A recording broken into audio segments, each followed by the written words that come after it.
All right, tell you what, lots of stuff's been going on in my life, and a lot of other entrepreneurs I've been talking to, lots of stuff has been happening a lot over the last 6 to 8 months. I'm talking, this is July 2024 at the time of recording. So tail end of 2023 up until July 2024, lots has been going on with entrepreneurs, and I start to have a sense that if nothing's really happened to you in these last 6 to 8 months, something huge is coming that you can't get out of. So the ones that are getting through this adversity and challenges, I think they're going to be set for life.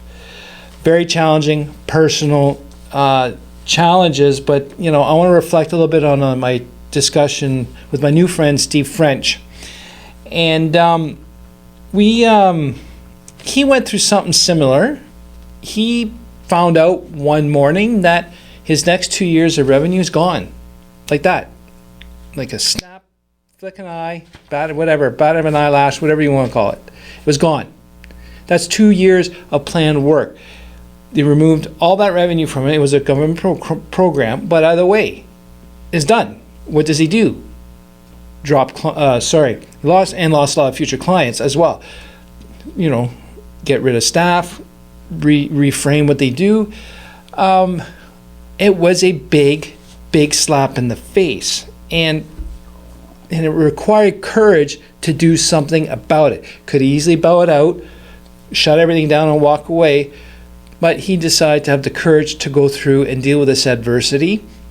And it's a lot like me, losing the engineering partner and a lot of the staff. What do? Sit down, shut down, move away, just call it quits, or take it as another challenge, another obstacle to get through. And I like the word adversity. It was getting through, but to do it, we talked about having the courage to do it. But prior to the courage, we made the commitment to slough through and get through this pile of shit and deal with the adversity. And there's 3 things he said in there I want to reflect on, and I think it was really key. The one thing he realized when this happened, I'm starting to get a little sense and belief that the universe has a lesson to learn on this. Right now, it'd be nice if the universe would stop kicking me in certain places all the time. Just give me a break. But either way, we both did the same, Steve and I, as we sat down and we started to reflect. In a way, these happen for a reason, or in a way, we set it up for it to happen. And he said something was really key, and for me, that I understood it very well. What he realized is they had to get back to the core of what they were as a company. They are to help big companies understand their IT and improve their productivity, the entrepreneurial growth mindset type of company. They got away from that. So in a way, they went down this fork port that looked very profitable, very easy money. They went down that way. They got bit. Now they're just realigning themselves to their core essence of a company. Same thing as me. I did the same thing, easy money. I thought it'd be a good opportunity. I can do other things, but I was chasing the wrong thing. Now I have to sit and reset. What do? I'm going back to the core of what I do well and stop doing the stuff I don't want to do. It's not that I don't do it well. I just don't care for it. So how do I do that?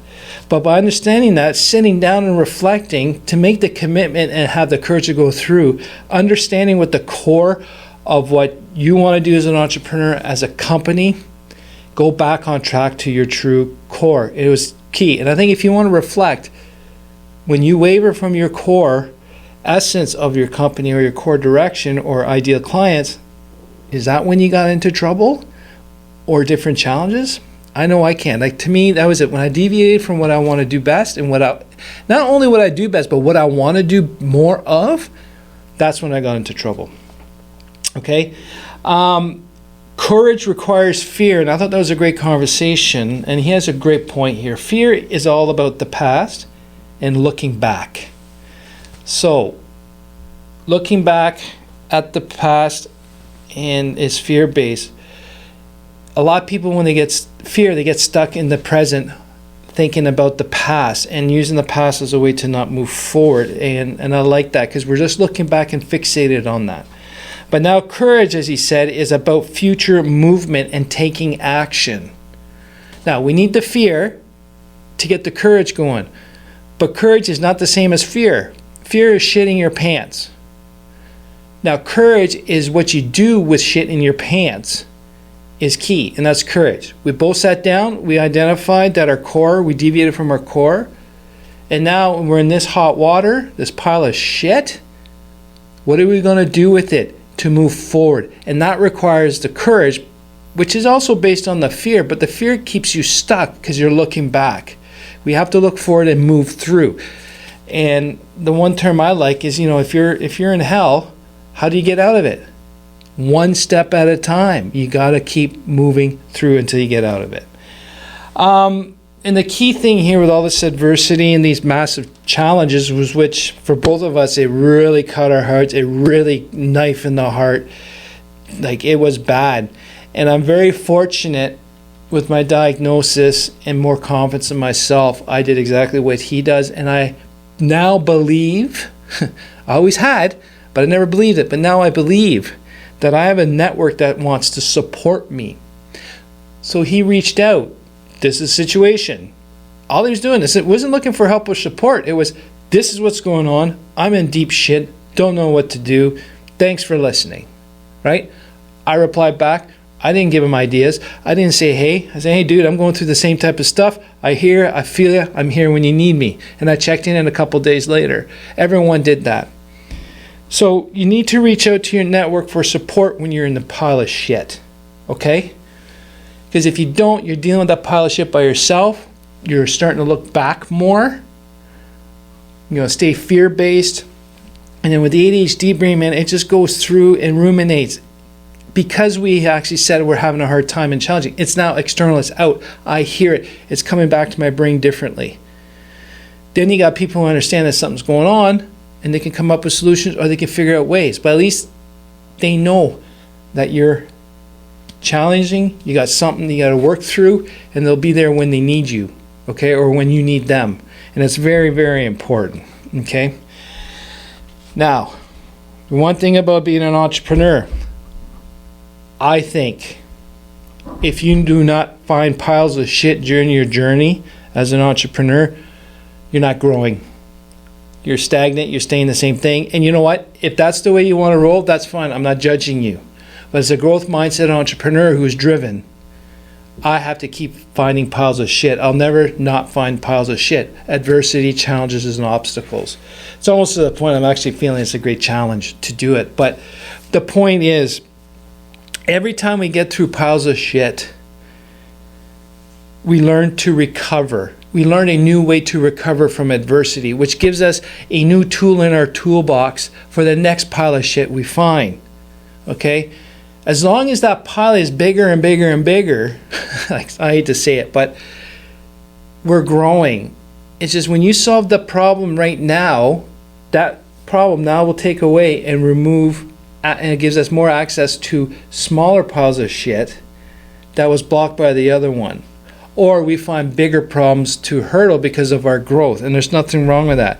So you learn how to recover quicker between adversity as you mature as an entrepreneur. And I really like that fact and that terminology used. As you mature as an entrepreneur. You just don't all get it at once. You don't figure it out. We mature, we keep growing. And that's what I liked about the conversation. That's why I love Steve. We're always talking about growth. Better is never a finish line. There's always something else to improve. That's a growth mindset entrepreneur. You're not fucked up. You're not crazy. That's just the way you are. That's the way you're wired. Own it, move it. Look forward for the next pile of shit. But remember, when we get into them, we get knee deep or neck deep, reflect back on the core of your essence, on your direction, on the core of the services that you're providing. Courage requires fear. Fear is backwards looking and getting stuck. Courage is forward momentum and is taking action because of the fear. And do not be afraid to reach out to your network for support, because guess what? They do care for you. They will be there for you when you need it. So, courage in adversity requires those three things. And let me know what you think. Piles of shit. Look forward to more, or you would never want to see another pile again. I'm curious. Let me know. Send me an email, andre@theimpulsivethinker.com. Love to hear from you, and thanks again for learning with me.